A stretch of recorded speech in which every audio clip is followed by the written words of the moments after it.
ग्रंथराज श्रीमद् भागवतम की जय। विश्व गुरु श्रील प्रभुपाद की जय। श्री श्री राधा वृंदावन चंद्र भगवान की जय। तो प्रभुपाद बता रहे हैं, as from wood fire can be manifested. तो अग्नि के लकड़ी काष्ठ के अंदर अग्नि उपस्थित रहती है और उसी से मैनिफेस्ट, उसी से प्रकट हो जाती है, उसमें छुपी हुई रहती है जी। और as butter can be churned out of milk, और मक्खन को मथा जाता है, वो दूध को दही बना के मथा जाए तो उसमें से मक्खन निकल आता है, घी निकल आता है। तो ऐसे ही जैसे काष्ठ से अग्नि प्रकट हो जाती है, मतलब दोनों चीजों का सार जो उसमें छुपा हुआ था पर उसको देखा जा सकता, अनुभव किया जा सकता है, इस बात को श्रील प्रभुपाद समझा रहे हैं।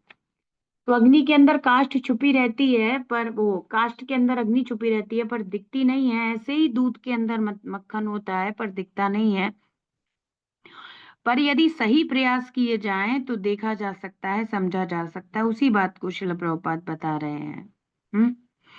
तो क्या है, कह रहे हैं कि so also the presence of the lord as Paramatma can be felt by the process of legitimate hearing and chanting of the transcendental subjects। ऐसे ही हम सबके अंदर विराजमान भगवान की उपस्थिति को दिव्य विषयों के द्वारा, ट्रांसीडेंटल लिटरेचर और कैसा वैध, लीगल, लीगल मतलब प्रमाणिक गुरु शिष्य परंपरा में प्राप्त हुआ, वो बोनाफाइड स्पिरिचुअल मास्टर के द्वारा। तो जब शास्त्रों का अध्ययन हम कैसे करते हैं, एक महाभागवत के द्वारा, उनके प्रवचनों के द्वारा, उनके द्वारा बताए गए मार्ग में चलकर करते हैं, है ना। एक डिसाइपलिक सक्सेशन में गुरु स्वीकार करके, है ना।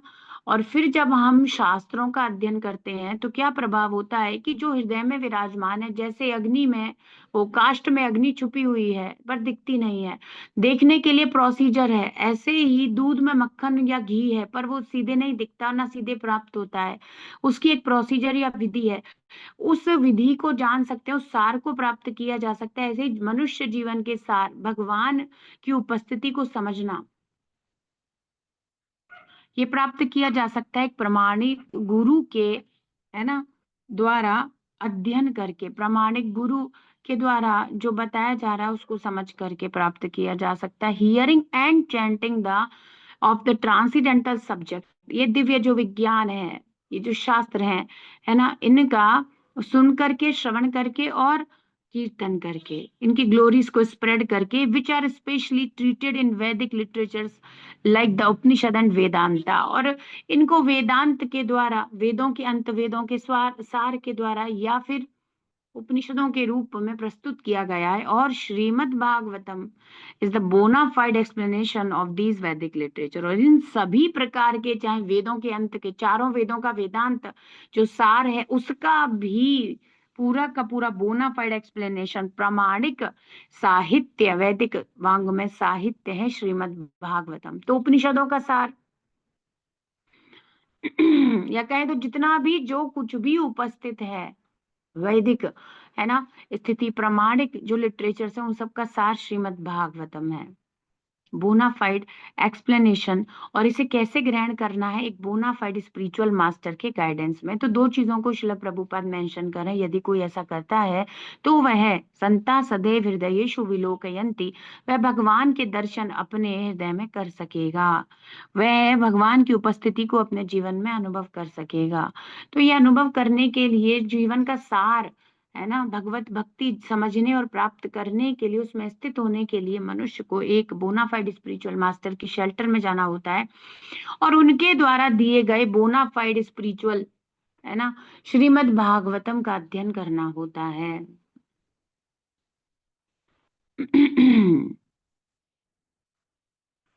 ओम नमो भगवते नरसिंहाय, नमस्ते जस्तेजसे आविराविर्भव, वज्रनखा वज्रदंष्टा कर्माशयान रंधय रंधय तमो, ग्रस ग्रस ओम स्वाहा, अभयम अभयमात्मनि भूयिष्ठ, ओम श्रौं। 3.5 3.6.6 छठा श्लोक है।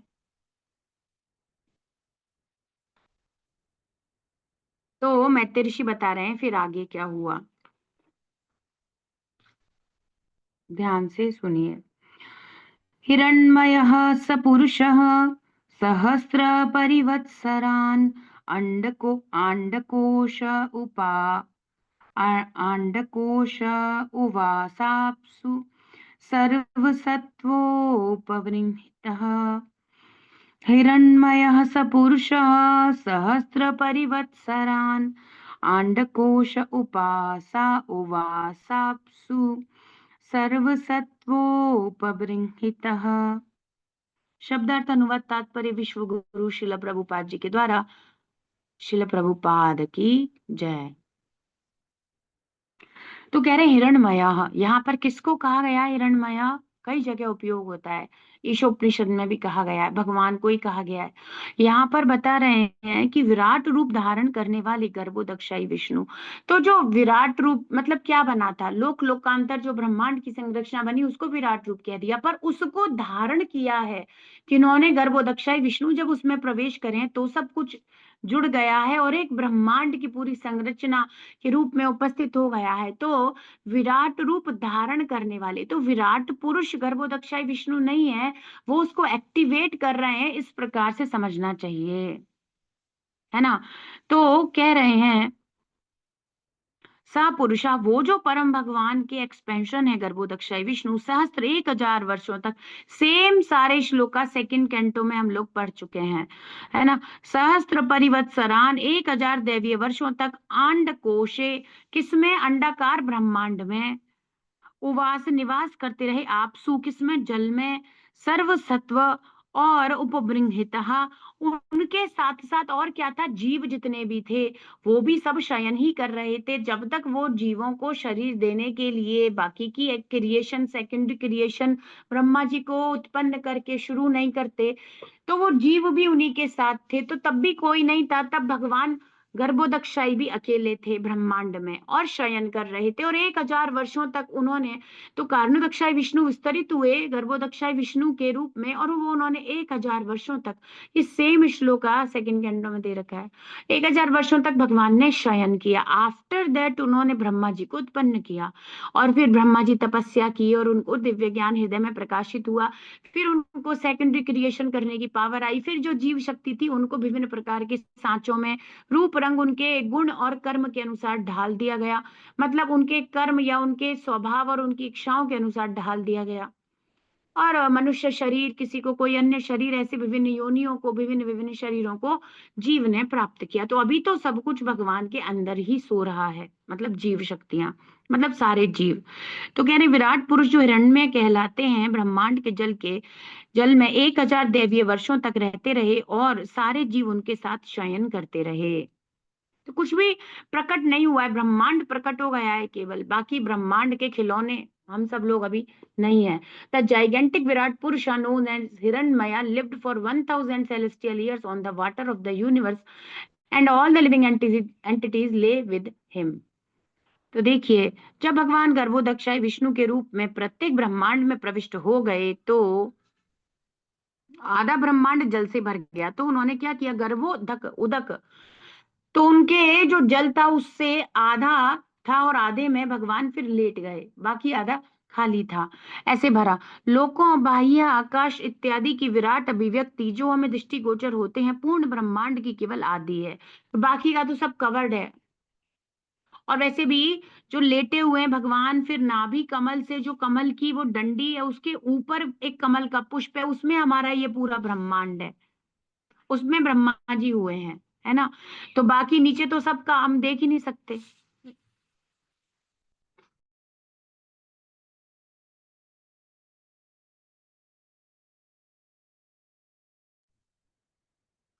तो बाकी तो हमें कुछ दिखता ही नहीं। इवन ब्रह्मा जी भी पूरे कमल की नाल से चले गए ढूंढने के लिए, जब हमने देखा था 2.9 चतुर्थ श्लोक की श्रीमद् भागवतम में भी सर्च कर रहे थे कौन है मेरा सोर्स, कौन है मेरा ओरिजिन, तो उनको नहीं मिल पा रहा था, तो हमें पता ही नहीं चलता। अभिव्यक्ति के पूर्व तथा ब्रह्मांड के भीतर विष्णु के प्रवेश करने के 1000 दैवीय वर्षों की अवधि होती है, तो भगवान 1000 दैवीय वर्षों तक शयन करते रहते हैं।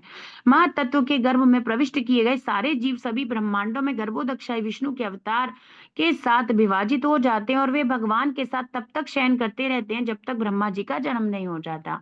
तो यही बात है, प्रथम शिल्पी ब्रह्मा जी संसार के, है ना, आदि कहा, ये भी कहा गया है ना, शिल्पी कहा गया है उनको, संरचना बनाने वाले आर्किटेक्ट हैं, सेकेंडरी क्रिएशन करते हैं, प्राइमरी सब भगवान, है ना, महाविष्णु या कारणोदक्षाई विष्णु ने कर दी। अभी गर्भोदक्षाई विष्णु क्योंकि कुछ क्रिएशन करने के मूड में नहीं है, 1000 वर्षों तक वे शयन कर रहे हैं, तो जीव भी सुप्त अवस्था में शयन ही करता रहेगा, है ना, जब तक ब्रह्मा जी नहीं आ जाएंगे। फिर ब्रह्मांड के भीतर ब्रह्मा ही प्रथम जीव होते हैं और अन्य सारे देवता जीव उन्हीं से जन्मते हैं। मनुष्य जाति के आदि पिता मनु हैं, अतएव संस्कृत में मानव जाति मनुष्य कहलाती है और मनु से हम लोग उत्पन्न हुए हैं, मनु के वंशज हैं, इसलिए हम मनुष्य कहलाते हैं, ना कि हम बंदरों के वंशज हैं, ना कि हम चिंपैंजी या कुछ और कहलाते हैं, जैसा कि साइंस बताती है।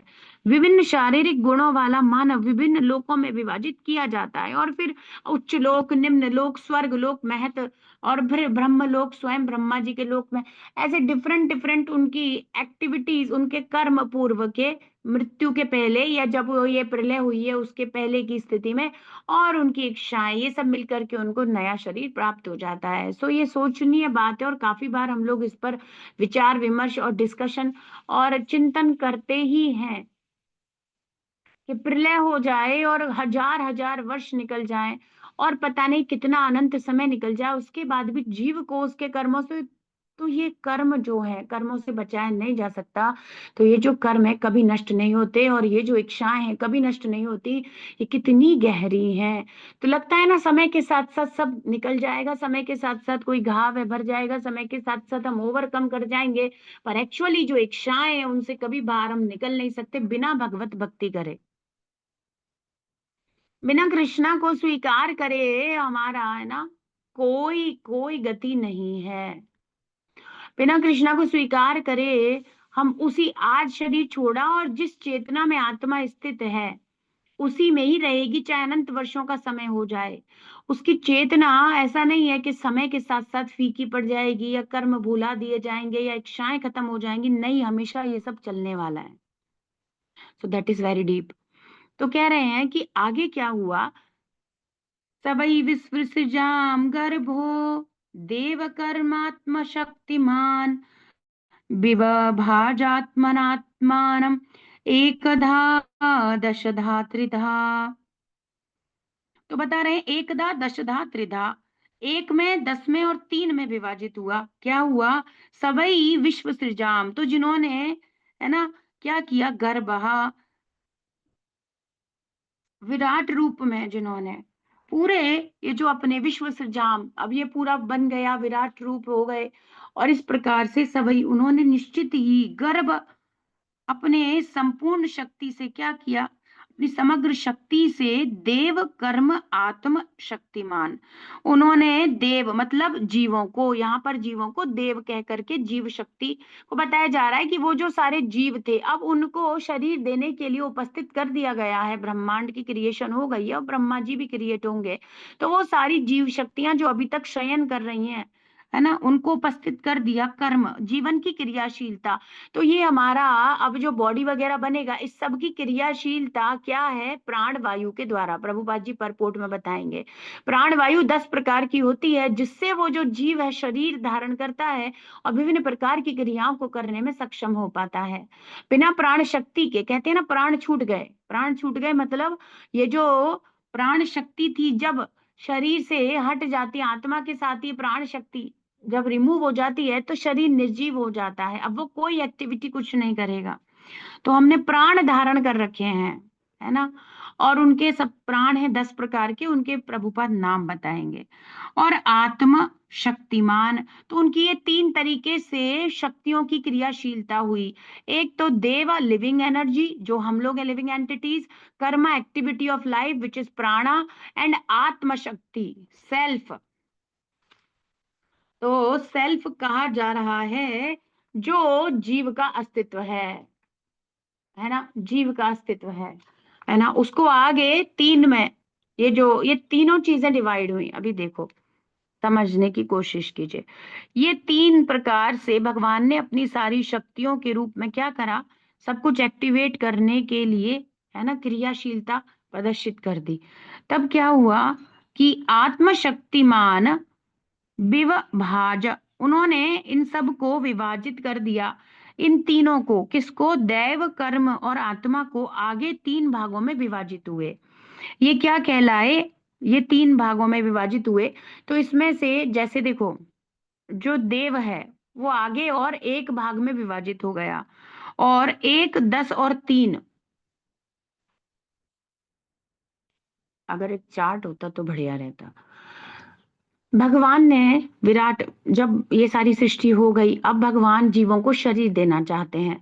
तो भगवान ने क्या किया, अपनी संपूर्ण शक्ति को तीन प्रकार से स्थित कर दिया।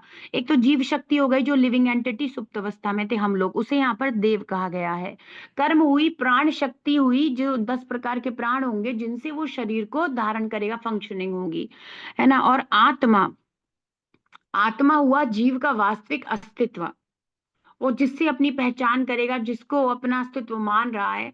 हालांकि यहाँ पे मिथ्या है सब कुछ, पर उसका रियल अस्तित्व है भगवान का सेवक होना, है ना, ठीक है।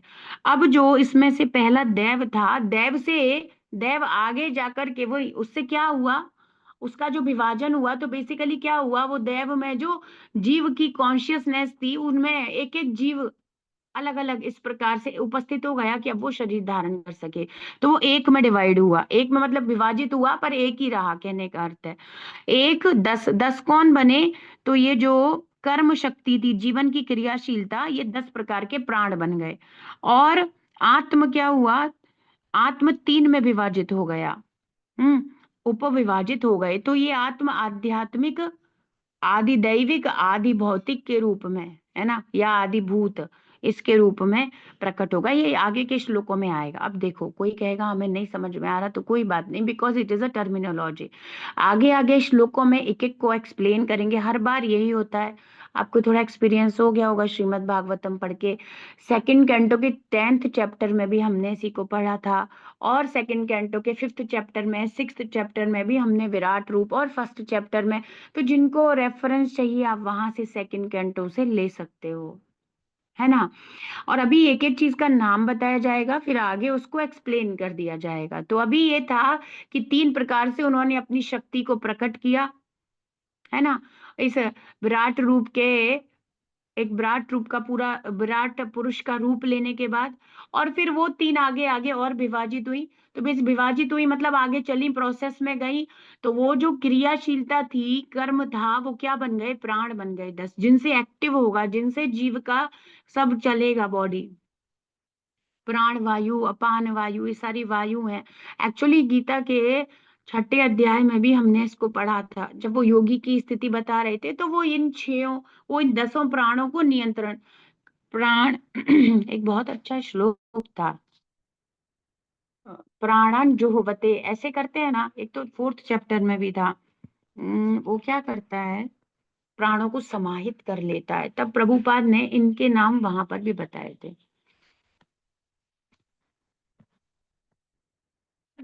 बुक कहाँ गई?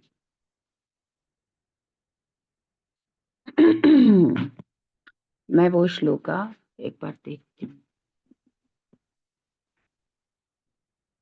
है ना। तब तक हम ये देख लेते हैं। विराट रूप में महतत्व की समग्र शक्ति ने स्वतः अपने को जीवों की चेतना, है ना, तो जीव और उसकी चेतना, ऑब्वियसली एक ही बात है, आत्मा, है ना, जीव शक्ति, जीवन की क्रियाशीलता तथा आत्म पहचान के रूप में विभाजित कर लिया, जो एक, 10 और 3 क्रमशः उपाविशित हो गए। और फिर आगे इनको इस प्रकार से समझा जाने लगा।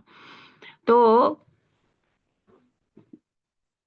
the total energy of the Mahat Tattva in the form of gigantic Virat Rupa divided himself by himself into the consciousness of the living entities, the life of activity, the self-identification, which are subdivided into 1, 10 and 3 respectively. इनको purport से समझेंगे। तो चेतना जीव का या आत्मा का चिन्ह है। अब विराट पुरुष में क्या था, जीव तो हमेशा से जीव है, पर वो सुप्त अवस्था में थे, अब उनको चेतन अवस्था में, वो हमेशा ही वैसे है, पर अभी कुछ एक्टिविटी नहीं है एक्चुअली, जब तक बॉडी नहीं मिलेगी कुछ एक्टिविटी नहीं होगी। तो उसके लिए उनको आगे प्रोसेस में लगा दिया कि अब बस शरीर ग्रहण करो, और इस प्रकार से अपने कर्म और अपनी इच्छाओं के अनुसार शरीर प्राप्त करके जीवन का भोग करो, क्योंकि तुम भोग करना चाहते हो, और तुम्हें कुछ अवसर भगवत भक्ति करने के भी दिए जाएंगे। आत्मा का अस्तित्व चेतना के रूप में प्रकट है, जो ज्ञान शक्ति कहलाता है। तो ये ज्ञान शक्ति यहाँ पर देव को कहा जा रहा है, देव को कहा जा रहा है ना। और कर्म शक्ति क्या है? प्राणवायु, ये जो सब है ना, जीवन की क्रियाशीलता।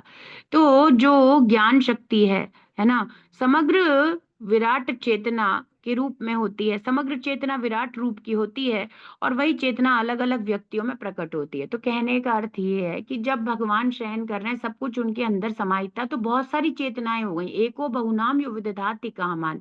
वो एक व्यक्ति थे और उनके साथ बहुत सारे जीव जो उत्पन्न हुए थे अनादि काल से, वो सारे जीव भी सुप्त अवस्था में थे जब भगवान शयन कर रहे थे। और वो उनमें से अब भगवान ने सब जीवों को आगे शरीर के लिए मोल्ड्स में डाले जाने के लिए वहां पर उपस्थित कर दिया। तो वो जो एक समग्र चेतना के रूप में भगवान थे, सब कुछ उन्हीं में समाहित था, अब उनको अलग अलग के रूप में प्रकट करने लगे, हर जीव की अलग अलग स्थिति। जैसे बिहाइंड द कर्टेन थे, बहुत सारे लोग थे बिहाइंड द कर्टेन खड़े हैं, और फिर स्टेज पे आ जाते हैं, अलग अलग ड्रेस और अलग अलग कलर के वस्त्र धारण करके अलग अलग एक्टिविटीज, अलग अलग ड्रामा में पार्टिसिपेट करेंगे। ऐसे कृष्णा जादूगर के जैसे उनको आगे कर्टेन के सामने ले आए, जो कर्टेन के पीछे थे। तो कर्टेन के पीछे वो जादूगर भी है और बहुत सारे और लोग भी हैं, या कहें तो वो जो प्ले का डायरेक्टर है वो भी है, और उसके साथ बहुत सारे लोग हैं। ऐसे तो समग्र चेतना एक ही रूप में स्थित है। और फिर बाद में क्या हुआ, पृथक पृथक रूप से अब भगवान शरीर देना चाहते हैं, उनको ड्रामा में पार्टिसिपेट कराएंगे इस भौतिक अस्तित्व का क्रिएशन के लिए, ये सब नाटक माया का क्रिएट होगा, उनको उपस्थित कर दिया गया। तो चेतना का कार्य प्राण वायु के माध्यम से संपन्न किया जाता है, 10 प्रकार की है। अब ये क्या हो गई, कर्म या जीवन की क्रियाशीलता। सेकंड थिंग जो विराट पुरुष ने प्रकट कर दी, वो क्या थी? अब ये जो कॉन्शियसनेस या जीव हैं, इनकी एक्टिविटीज कैसे होंगी, ये एक्टिव कैसे होंगे? तो प्राण वायु के माध्यम से इनको एक्टिव किया जाता है, इनकी फंक्शनिंग होगी। 10 प्रकार की प्राण वायु है। प्राण, अपान, उदान, व्यान तथा समान कहलाती है, और नाग, कूर्म, कृकर, देवदत्त तथा धनंजय के रूप में अलग अलग गुण वाली होती है। तो 5 और 5 10, इन 10 के नाम शिला प्रभुपाद ने बताए हैं। आत्मा की चेतना भौतिक वातावरण द्वारा दूषित हो जाती है, और इस प्रकार शारीरिक पहचान के मिथ्या अहंकार में विभिन्न कार्यकलाप प्रकट होते हैं। तो जो तीसरी चीज थी आत्म, उसने अपने वास्तविक स्वरूप को ना समझकर मिथ्या स्वरूप से पहचान कर ली कि मैं ये शरीर हूं, ऐसी पहचान। तो देखो, जीव ये चाहता है, उन उन चीजों को भगवान ने कॉम्बिनेशन करके उपस्थित कर दिया है, इंग्रेडिएंट्स प्रोवाइड करा दिए। अब इन सबको पकड़ के ब्रह्मा जी एक सुंदर सा स्ट्रक्चर बना देंगे, 84 लाख योनियां बना देंगे, विभिन्न प्रकार की कॉन्शियसनेस के, इवन ह्यूमन के ही बहुत सारे बन जाएंगे। ऐसी बहुत प्रकार की चीजें इन सबको तीनों को जोड़कर की जाएगी। तो जीव का मिथ्या अहंकार, उसकी गलत पहचान करना शरीर से या भोग वृत्ति से या भौतिक जगत से पहचान करना, और जीव मतलब वो चेतन जीव, और उसको प्राण वायु दी गई, इन सब अपने कर्म ये सब करने के लिए एक्टिव होगा, वो प्राण है जब तक सब चलेगा ऐसे।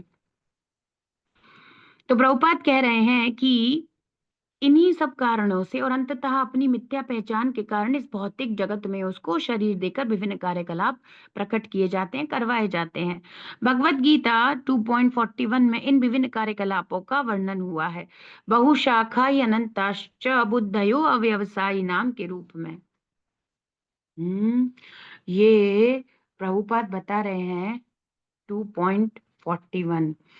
तो उसको क्या होता है, समादहु न विधीयते। हम्म वो व्यक्ति व्यवसायत्मिका बुद्धि रेके कुरुनंदना बहुशाखा अनंताश्च बुद्धयो अव्यवसायी नाम। उसकी बुद्धि कभी भी एक निष्ठ होकर भगवान की भक्ति में नहीं लग सकती, जो बहुशाखा बहुत ही जगह भाग रहा है। तो बताया था शास्त्र इत्यादि की जो अलंकारिक वाणी है वेदों की, उससे याम इमाम पुष्पिताम वाचम है ना, उन सब से मोहित हो जाता है, तो ऐसे व्यक्ति के साथ क्या दिक्कत है, वो कभी भी भगवान की भक्ति में संलग्न नहीं हो सकता। क्यों? क्योंकि भोग ऐश्वर्य प्रसक्ता नाम तया अपरहत चेतसाम, ये सारे श्लोकों को साथ में कृष्णा ने बताया, है ना, द्वितीय अध्याय में। तो कह रहे हैं कि अपनी गलत पहचान करने के कारण और बहुत जगह उसकी कॉन्शियसनेस, मतलब एक निष्ठ होकर अनन्य भाव से व्यवसायत्मिका बुद्धि, दृढ़ निष्ठा से भगवत भक्ति में संलग्न नहीं होने के कारण वो इस प्रकार से यहाँ पर शरीर ग्रहण करने के लिए बाध्य है। बद्धात्मा शुद्ध चेतना के अभाव में विविध कार्य करने में मोहग्रस्त रहता है। और फिर एक लेवल आता है कि विविध कार्यों में भी वो सकाम कर्म की तरफ विकर्म, है ना, और सकाम कर्म, और फिर अकाम या अकर्म की तरफ चलेगा धीरे धीरे बाद में। पर सकाम कर्म तो देवता इत्यादि, वेदों की अलंकारिक भाषा और यज्ञ इत्यादि संपन्न करता है। सब द्वितीय अध्याय से शिला प्रभुपाद कनेक्ट कर रहे हैं। शुद्ध चेतन अवस्था में केवल एक कार्य होता है, वो क्या है? भगवत भक्ति। तो ये सब प्रोसीजर हो क्यों रहा है? अगर किसी के मन में ये प्रश्न आए, it is even very difficult to understand and why this is happening with us. अगर आपको ऐसा लग रहा है तो उसका कारण प्रभुपाद बता रहे हैं। क्योंकि बुद्धयो अव्यवसायी नाम, व्यवसायत्मिका बुद्धि मतलब एक निष्ठ बुद्धि या भक्ति, कृष्णा कॉन्शियसनेस। जो कृष्णा कॉन्शियसनेस जब नहीं है तो जीव को, है ना, अव्यवसायी बुद्धि के कारण उसकी बुद्धि अनिश्चित, अस्थिर, नहीं, उसकी बुद्धि अस्थिर, हाँ, कहीं भी फिक्स नहीं है उसकी कॉन्शियसनेस। और उसमें ही होनी चाहिए थी जो शुद्ध प्योर कॉन्शियसनेस है, भगवत भक्ति। पर वो ना करने के कारण वो एक ही कार्य जीव का अस्तित्व है, भगवत भक्ति, कृष्ण की भक्ति करना, पर वो ना करने के कारण वो विभिन्न शरीरों और रूपों को अब बदलता ही रहेगा।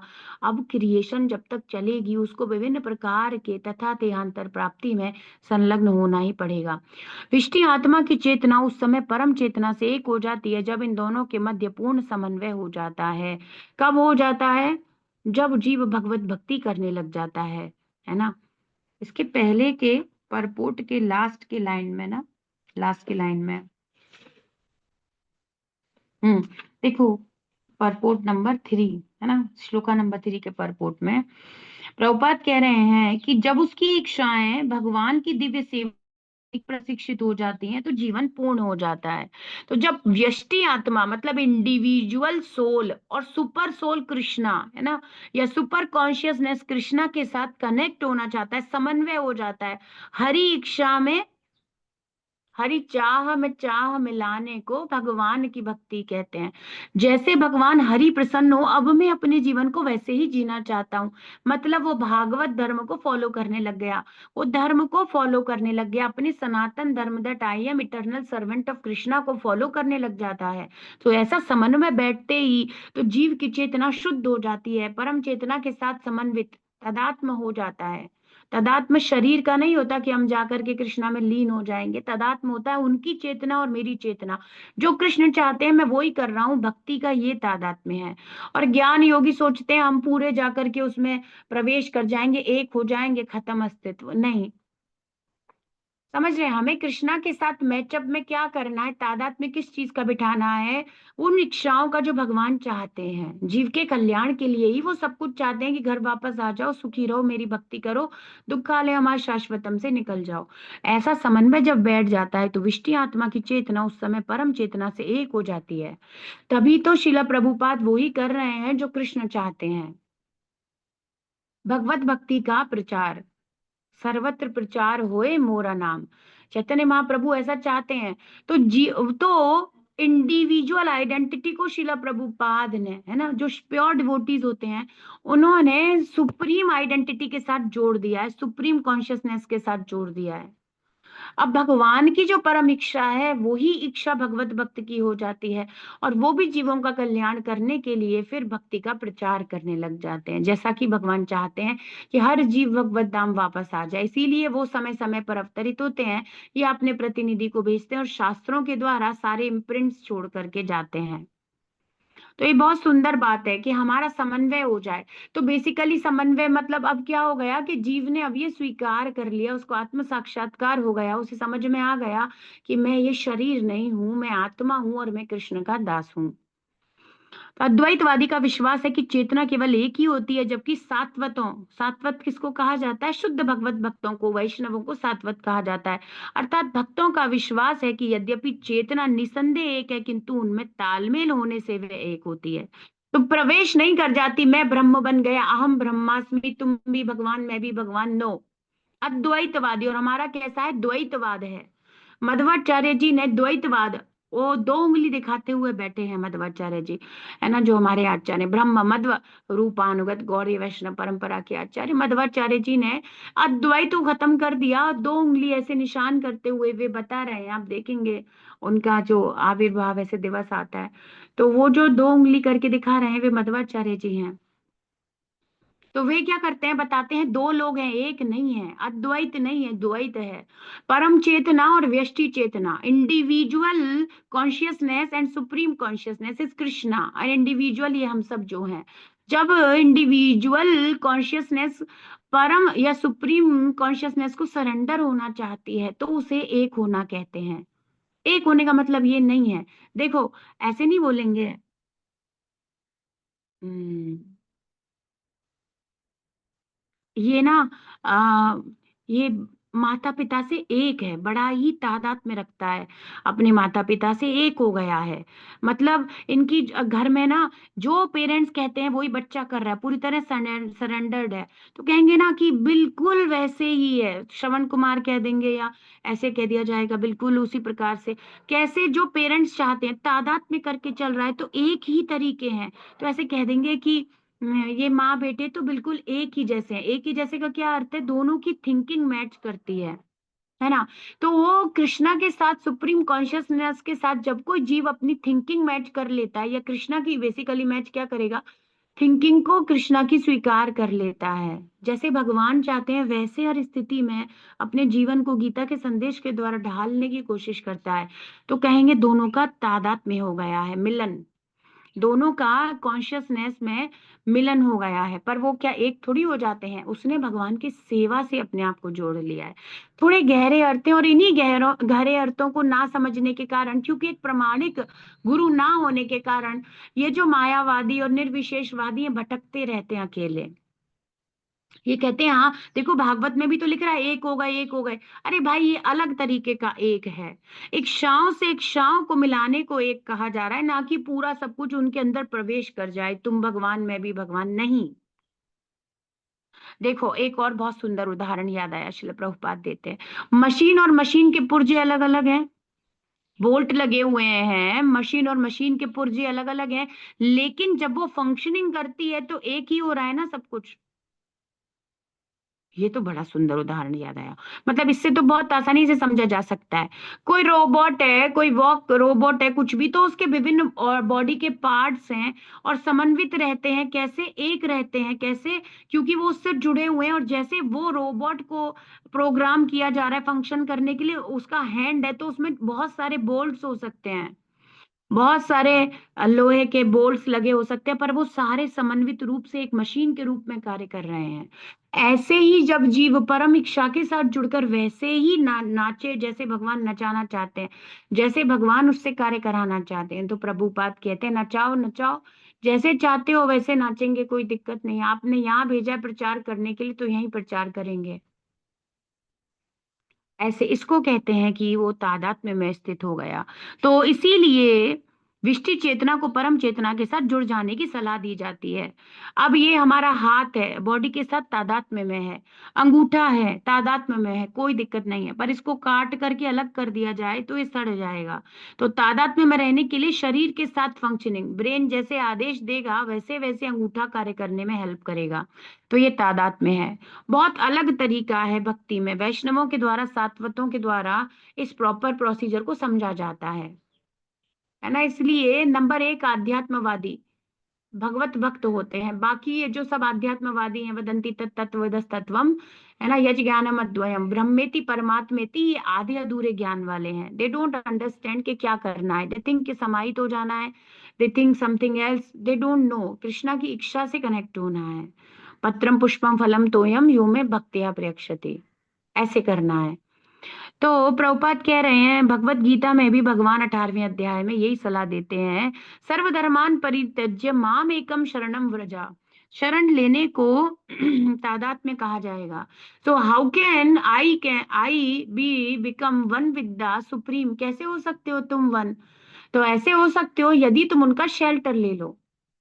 अब जैसे कृष्ण रखें वैसे रखेंगे, वैसे रहेंगे, जैसे भगवान चाहे वैसे सेवा ले सकते हैं, जो भगवान की परम इच्छा।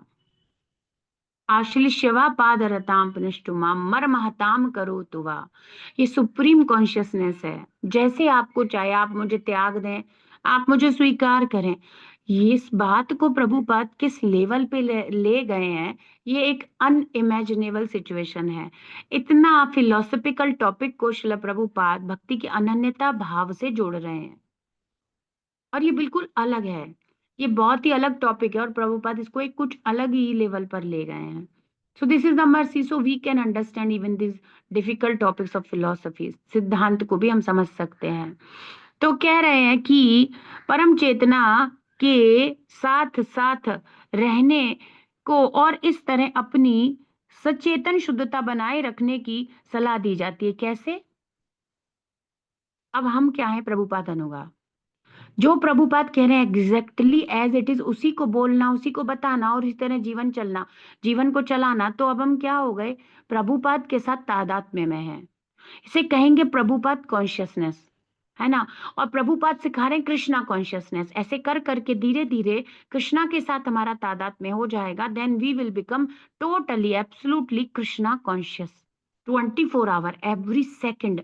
तो भगवान की सेवा में हर क्षण समर्पित होने को ही तादात्म्य या कृष्णा कॉन्शियसनेस कहा जाएगा। वेरी ब्यूटीफुल जो ये आउटकम आया है, वेरी ब्यूटीफुल। इसका जो निष्कर्ष है बहुत ही सुंदर दिया गया है, बहुत ही गहरा है और बहुत ही सुंदर है। तो व्यष्टि चेतना को परम चेतना के साथ साथ रहने और इसी तरह अपनी सचेतन शुद्धता को बनाए रखने की सलाह दी जाती है। चेतना के कार्यकलापों को बंद करने का प्रयास मूर्खता है। अब इसमें बहुत से लोग कहते हैं कि घर को ही तोड़ दो, क्योंकि घर में रहने का इनकम टैक्स देना पड़ता है। घर को खत्म कर दो, ना रहेगा घर, ना देना पड़ेगा इनकम टैक्स। तो शरीर ही प्रॉब्लम की जड़ है, इसके कारण ही मुझे ये जन्म मृत्यु जरा व्याधि की पीड़ा है। वो बात ठीक है, पर अर्थ नहीं समझे, क्योंकि भगवान की विमुखता के कारण तुम्हें ये शरीर मिला है। भगवान के सम्मुख होना है, और इस मिसअंडरस्टैंडिंग के कारण वो शून्य कर देना चाहते हैं बौद्ध धर्म के लोग। दे थिंक कि शून्य हो जाएगा देन खत्म। शरीर को जीरो कर दो, शरीर की आवश्यकताओं को जीरो कर दो, संन्यास ले लो, इंद्रियों को जीरो कर दो, जो कि पॉसिबल है नहीं। आप शरीर को सबको जीरो कर दोगे, प्राण वायु को भी रोक लोगे, पर इच्छाओं को कहाँ ले जाओगे? इच्छाएं तो सब कुछ जीरो होने के बाद भी जीव के अंदर बैठी हुई हैं। तब भी प्रलय हो गई, जीव सुप्त अवस्था में हजारों वर्षों तक और अनंत समय तक भी रह ले तो भी उसकी इच्छा खत्म नहीं होने वाली। ये शून्य करने का प्रयास क्या है? मूर्खता है। केवल भ्रम में रहना है, मैंने सब शून्य कर लिया। तो मेडिटेशन में बैठकर लोग क्या करते हैं? हाँ, बस बैठे रहो, शांति से थॉट आ रहे हैं, थॉट जा रहे हैं, सुनते रहो, सोचते रहो, शांत रहो, शांत रहो। ये सब क्या है? टोटल टोटल इल्यूजन है। दिस इज नॉट, ये कुछ भी सार नहीं है। और वैसे ही आप थोड़ा शांत रहो, बोलो मत, तो आपको वैसे ही बेटर लगने लगेगा। So this is not the proper way of meditation, और हम कहें कुछ some higher purpose if they are searching. So people are doing rubbish just only, वो कुछ नहीं करते, बैठ जाते हैं 2-3 घंटे। एक है मेरे सीनियर डॉक्टर, वो मोस्टली पोस्ट करते हैं या डालते हैं मेडिटेशन करते हुए, ये थोड़ा सा नेचर के बीच में बैठ गए और ध्यान लगा रहे हैं। ऐसे भगवान बुद्ध के फॉलोअर हैं, वो शून्यवादी हैं।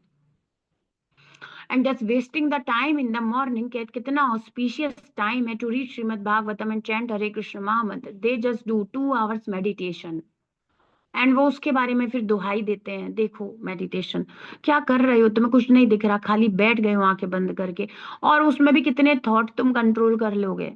कुछ नहीं।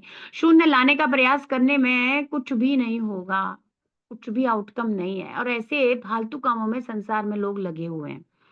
तो हमें क्या करना है? विष्टि चेतना को परम चेतना के साथ जुड़ने के लिए शेल्टर लेना है। माम एकम शरणम व्रजः। वेरी ब्यूटीफुल, मतलब अद्भुत परपोर्ट है। तो प्रभुपाद कह रहे हैं कि इसीलिए हमें क्या करना चाहिए, चेतना के कार्यकलापों को बंद करके एक होने का प्रयास नहीं करना चाहिए, उन्हें परम चेतना की परम इच्छा से जोड़कर शुद्ध करो। यह चेतना शुद्धि की मात्रा के अनुसार आत्म पहचान के 3 गुणों में विभाजित हो जाती है। आध्यात्मिक अर्थात शरीर तथा मन के साथ पहचान कर लेती है। तो देखो, वो जो 1 में, 10 में और 3 में, तो एक को तो बता दिया, जीव शक्ति हम ही लोग हैं, और 10 थे वो प्राण, और जो तीसरा रह गया था परपोर्ट के एंड में, बीच में से प्रभुपाद उसी को एक्सप्लेन कर रहे हैं और कह रहे हैं वही जो जीव की चेतना होती है वो कितनी शुद्ध है, उसी आधार पर जीव आत्म पहचान करता है, जिसको आत्म कहा गया था। वो शरीर से करेगा पहचान, अगर उसकी चेतना दूषित है, कुछ शुद्ध हुई तो शरीर और मैं भगवान का दास हूं, जैसे हम लोग शरीर से पहचान कर ही रहे हैं, पर एक नया identification because of the bona fide spiritual master हमें मिला है कि मैं कृष्ण का दास हूं, हम उसको भी अनुभव करने की कोशिश कर रहे हैं। पर यदि प्रतिदिन हम अच्छे से भक्ति करेंगे तो जो बॉडी का आइडेंटिफिकेशन है, जो अशुद्धता है, वो रिमूव हो जाएगी, और जो शुद्ध स्थिति है कि मैं कृष्ण का दास हूं और मैं आत्मा हूं और मैं कृष्ण का दास हूं, इस स्थिति में हम आगे चलते चले जाएंगे, एडवांसमेंट होता चला जाएगा। So we can change totally. हम एकदम बिल्कुल गलत और काले अंधकार से निकलकर बाहर एकदम रोशनी और प्रकाश में आ सकते हैं। तो प्रभुपाद बता रहे हैं 3 प्रकार से होगा। आध्यात्मिक मतलब शरीर तथा मन के साथ आत्मा की पहचान करना। आदि भौतिक अर्थात भौतिक उत्पादों के साथ आत्मा, मतलब मैं और मेरे शरीर और मेरे रिलेटिव बच्चे, इनके साथ में पहचान, और ज्यादा ग्रॉस लेवल पर फंसा हुआ है वो। आदि दैविक, अब ये सबसे सुंदर पहचान है, ये आपको और मुझे प्राप्त करनी है, भगवान के दास के रूप में आत्म पहचान करना। तो अभी हमारी आध्यात्मिक और आदि भौतिक है। अब आदि दैविक पहचान करने के लिए आप और मैं कृष्णा कॉन्शियसनेस में आगे बढ़ रहे हैं, प्रतिदिन माला करके और शास्त्रों का अध्ययन करके। परपोर्ट इज वेरी इजी अगर आप ढंग से समझ रहे हो, और नहीं तो दोबारा पढ़ना और लेक्चर सुनना, आपको रिकॉर्डिंग भी अवेलेबल हो जाएगी, then it will be very clear. इन तीनों में आदि दैविक आत्म पहचान भगवान की इच्छा का पालन करते हुए चेतना की शुद्धि की शुरुआत है। Very beautiful purport. ये जो आदि दैविक में हम जो साधना भक्ति में अब जो चल रहे हैं कृष्णा कॉन्शियसनेस की तरफ, यही कृष्ण की परम इच्छा है, और इसी को कहते हैं विष्टि आत्मा का परम चेतना से कनेक्ट होना या उनको समर्पित हो जाना, या भक्ति योग स्वीकार करना सरल भाषा में। अब विष्टि आत्मा परम चेतना आपने शायद पहले ना सुना हो, तो ये शब्दों से आपको लग रहा होगा कि purport is something difficult, but it is very very easy purport, very beautiful outcome of the purport. इसका सार भी बहुत सुंदर है। तो अब इसको भागवत की फिलोसफिकल सैद्धांतिक भाषा से प्रभुपाद ने बता दिया, और जर्नल वो हम ये रोज ही पढ़ रहे हैं। क्या रोज पढ़े? Surrender unto me. भगवान कह रहे हैं आ जाओ, एक प्योर शुद्ध जीवन है, वो तुम्हें प्राप्त होगा मेरे अनुसार, जैसे मैं कहता हूं उन आदेशों का पालन करो। भगवान के भगवत गीता में दिए हुए निर्देशों का पालन करना है, और हम क्या होते चले जाएंगे, आदि दैविक आत्म पहचान की तरफ बढ़ते चले जाएंगे, और यही भगवान की परम इच्छा के साथ हमारा तादात्म्य होगा। ग्रंथराज श्रीमद् भागवतम की जय, विश्व गुरु श्रील प्रभुपाद की जय, श्री श्री राधा वृंदावन चंद्र भगवान की जय।